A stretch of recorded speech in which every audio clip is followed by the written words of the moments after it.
Welcome to the eComm Profit Podcast. I'm your host, Dawn Sinkula. I am the CEO and founder of Digital Dawn. We are an e-commerce marketing agency that was founded in June of 2014, if you can believe it. We are celebrating our 10th year as an agency in business this year. Can you believe it? Oh my gosh, I never would have thought 10 years ago that I would be still running my own business as an agency owner, two, having an amazing podcast with crazy good guests, and that three, things would have changed so dramatically, not only in our economy, but in the e-com space specifically. So today we are going to talk a little bit about all the things that have changed in e-commerce over the last 10 years.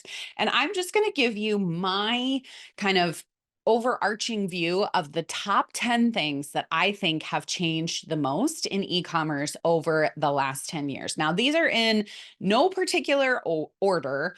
As far as importance to least importance, I think they're all important. And I think that we're going to see the next 10 years are going to be even more crazy based on what I have seen happen in e-commerce over this last 10 years. So first and foremost, let's talk about the difference between people who used to purchase via desktop versus mobile.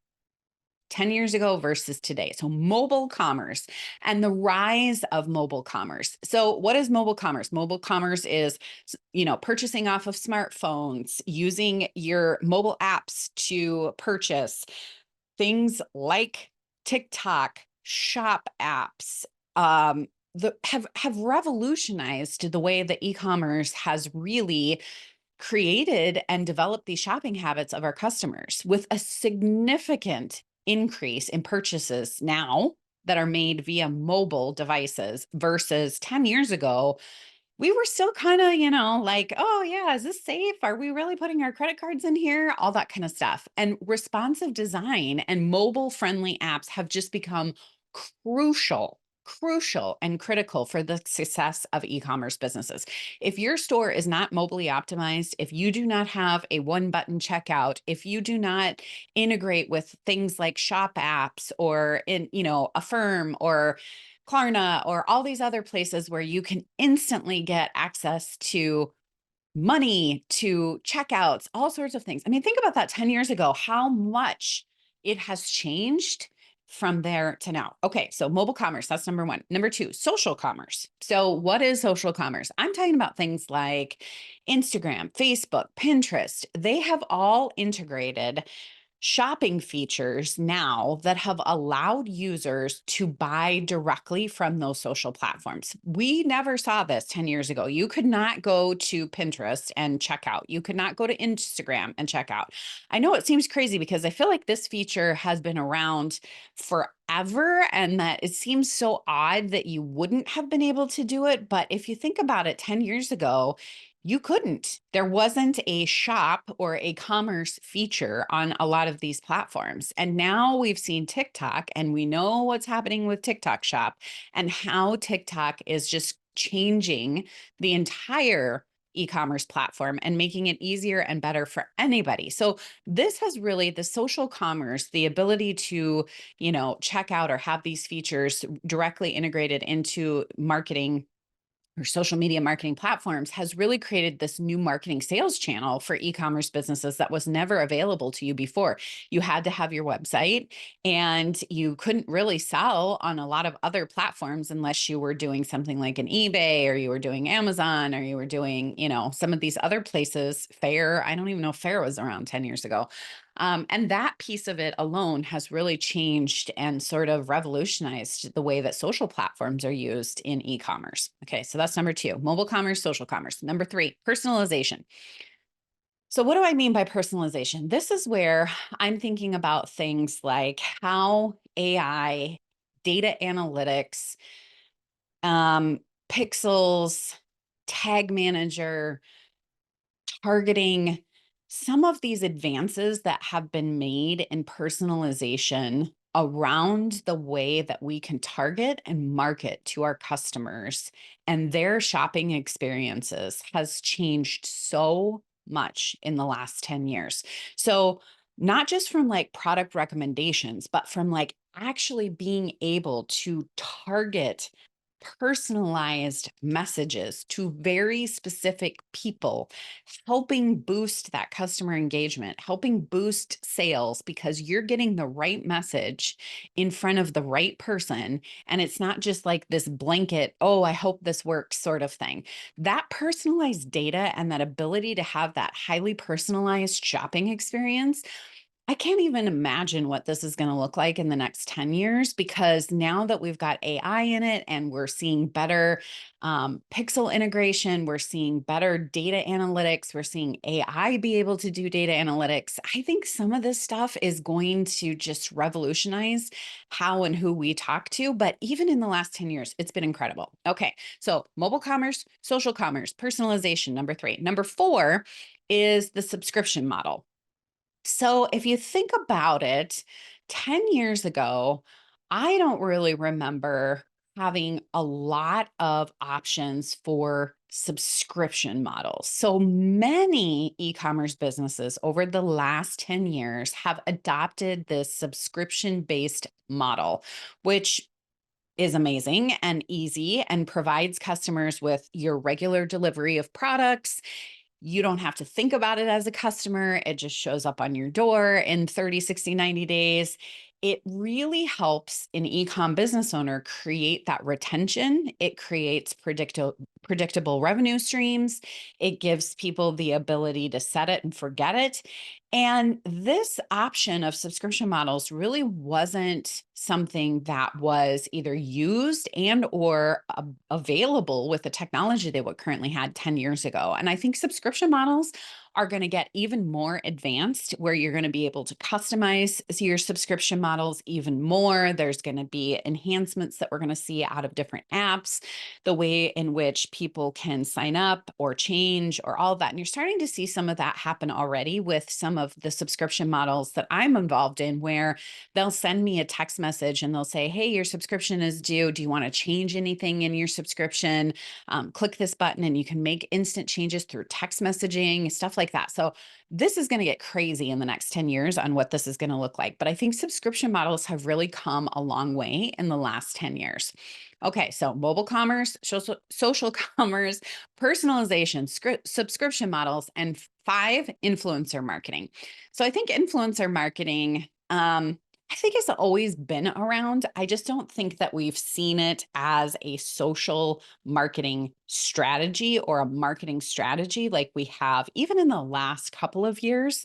I think leveraging influencers to promote products has really become this sort of powerful marketing strategy.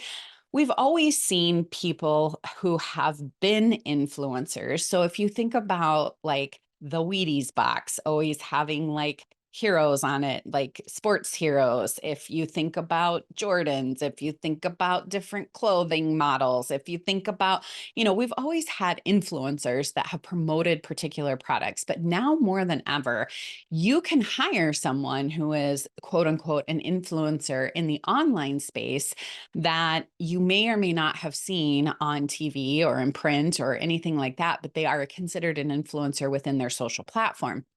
And those influencers oftentimes will be able to create that authentic connection with their audience because they are working the platform, people are following them, they're seeing them, and that can help significantly impact someone's purchasing decision is this influencer marketing. And you're seeing this more and more. You're almost seeing it to, I think, some detriment where there's some influencers out there that are charging an enormous amount of money to do one or two posts for you and equaling what and how do you track that and how do you see that? But I think that piece is going to change, and I think we're really going to start to see influencer marketing become sort of a staple in marketing strategies as we move forward into this next 10 years. So think about that. When you started at the very beginning on your social platforms, did you really know who an influencer was? take outside of traditional marketing, but did you really know who an influencer was? And how have you, as a brand, an e-commerce brand, really leveraged those influencers to promote your business? And how has that helped significantly with your customers' purchases and buying decision? We all are looking for influencers all the time, right? So I think that's something that's really changed over the last 10 years. And I think we're going to see it even more. So mobile commerce, social commerce, personalization, subscription models, influencer marketing. Number 6, sustainability. This is one I think we will continue to see as we grow, as we continue in this e-commerce space. It has to continue to evolve, but sustainability has really become something that I think our customers are demanding more and more of. So customers are really increasingly concerned about the environment and the impact of their purchases. And I think a lot of e-commerce companies are responding to that by offering eco-friendly products, sustainable packaging, transparent supply chains, making things more earth friendly, making it so that we're not at carbon emissions or having, all of these different things that 10 years ago we were just starting to talk about them. But I think really today, a lot of consumers are putting their money where the sustainability piece is, and they're really choosing to go with companies that are focused on the environment and are really focused on the impact that that purchase is going to make on how the social impact of that and the sustainability impact of that is really going to happen. And so I think we're going to see more and more of this have to be part of it. We know we're already starting to see it with the auto industry. We're starting to see it with packaging. We're starting to see it with all sorts of different things. But I think this is really something for me that we're going to have to focus on as e-commerce business owners. And we're really going to need to see how we can up our game when it comes to sustainability and helping the environment. Okay, here we go again. Mobile commerce, social commerce, personalization, subscription models, influencer marketing, sustainability. Number 7, AI and chatbots. Okay, so artificial intelligence. I think this is one that has happened even just in the last 2 years has really happened. But I think this is really something that has improved customer service and really has improved the overall customer experience by providing some of those instant responses and instant assistance. So if you remember before, 10 years ago, you never really saw a bot pop up or a how can we help you or chat with us now on anybody's email or on anybody's website or on any social platform. There wasn't a lot of AI chatbot interaction that was happening. And even over the last 5 years, you have seen every single platform has some sort of let's chat, some sort of artificial intelligence, some sort of ability to respond and or get questions answered almost in real time. And I think customers are starting to expect that this is going to happen on your website. It's something that most companies now, it's a very easy to integrate even with your social media, where you can answer it. It's easy to get text messages on your phone and instantly answer. But I think people are going to expect this to happen more and more by helping them resolve their issues quickly. It's going to help enhance their overall shopping experience. And I think we're going to really see the expectation from our consumers or our customers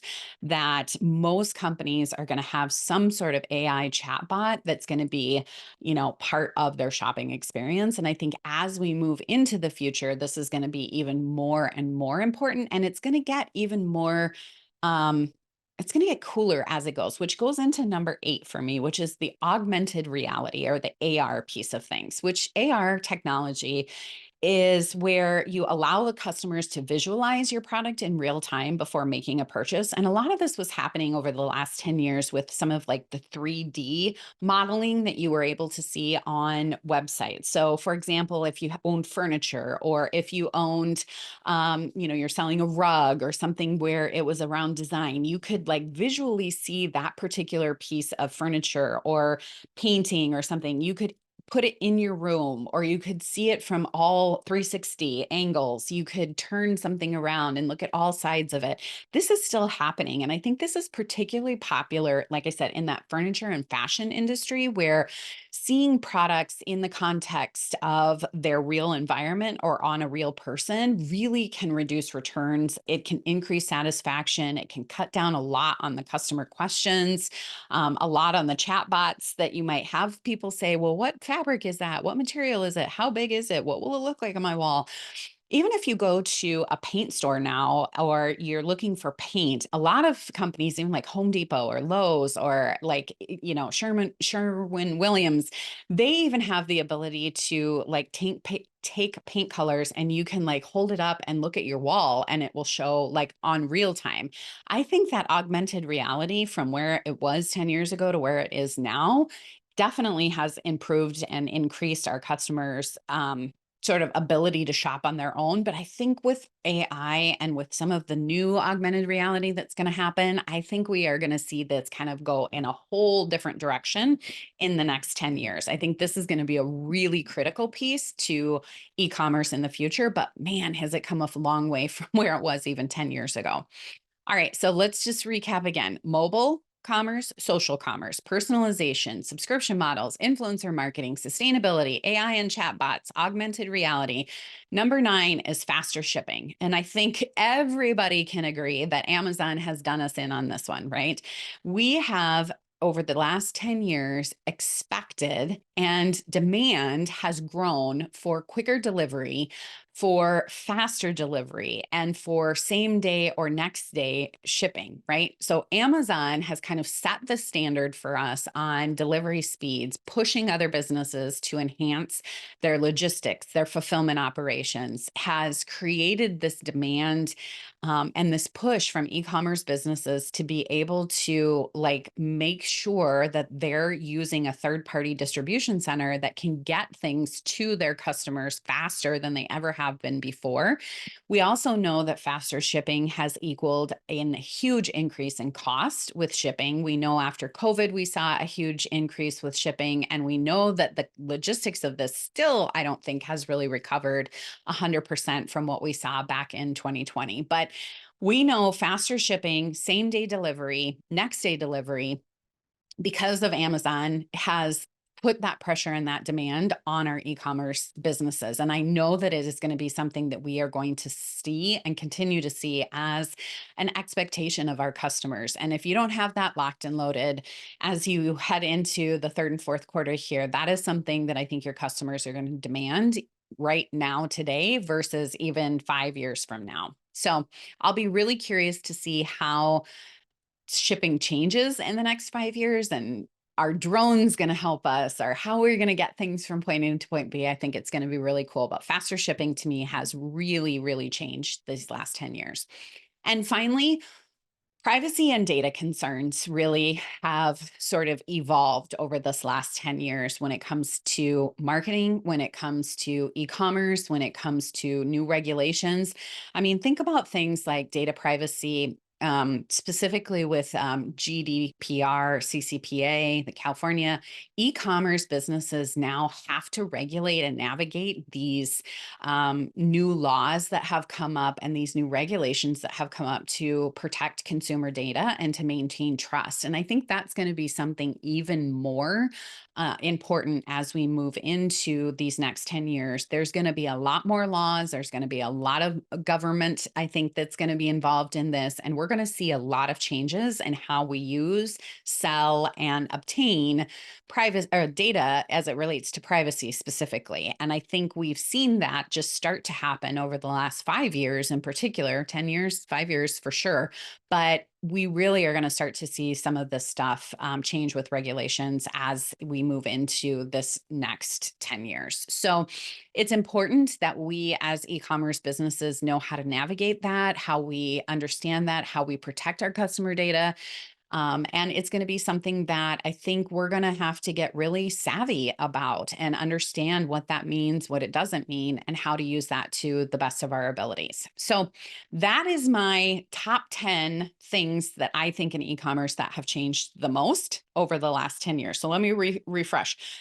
Mobile commerce, social commerce, personalization, subscription models, influencer marketing, sustainability, AI and chatbots, augmented reality, faster shipping, and privacy and data concerns. And those are my 10 things that I have seen change the most as I have run my marketing agency. I could tell you so many stories of each one of these and how they have bettered the space of e-commerce and marketing. And I think they have helped grow and continue to scale a lot of businesses. I think some of these are going to continue on through the next 10 years. And I think I'm going to have another list of new 10 things that have changed the most, as I hopefully will do this again in another 10 years as we continue to grow and scale Digital Dawn. So please let me know if you have any other ideas or thoughts on things that you have seen in your e-commerce business change over the last 10 years, specifically around how continuous growth has made it either challenging or how it's made it easier for you. I would love to hear from you.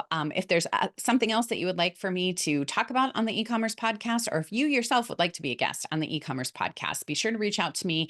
I would love to hear from you, and I appreciate you taking the time to listen. Cheers to 10 years of successful marketing. Cheers to my team. Cheers to everyone who has been a part of the Digital Dawn agency, not only as a contractor, as a client, as a supporter. I so appreciate you. It has been a wild ride of 10 years, but I am so excited for the future and what's to come. So thank you so much for listening to the Ecom Profit Podcast, and here's to another successful 10.